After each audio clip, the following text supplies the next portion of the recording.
বাপ মরে গেলে, মা মরে গেলে মেয়েরা কান্দে না? আপনাদের পাবনাত কান্দে, আমাদের বগুড়াত কান্দে। আমার বাবা মইরা গেছে রে, মরার আগে খাট দিবার চাইছিল, সেই খাট আমাকে দিবে কে? এই আমার বাবা মইরা গেছে রে। আপনারা বলেন তো, এই কান্দা দিয়ে মেয়ে কি বুঝাচ্ছে?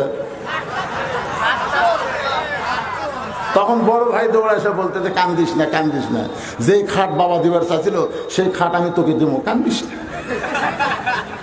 খাট পাশে এখন বলতেছে আমার বাবা মইরা গেছে রে, বাবা যে খাট দিবার চাইছিল, বড় ভাই সে খাট দিবে, কিন্তু ল্যাপ তো সব বালুস দিবি কে? আমার বাবা মইরা গেছে রে। তখন মেজো ভাই এসে বলতেছে ল্যাপ তোষক বালুস আমি দেবো, কান্দিস না। তখন সাইডে যায়, কয় মানুষ বুড়া হলে মরবি, বুড়া হলে মরবি। মেয়ে মানুষের কান্না, আমার মা বোনদের বলতেছি, মেয়ে মানুষের কান্না যদি পরপুরুষের কানে যায়, ওইটাও পর্দার খেলাফ হয়ে যাবে।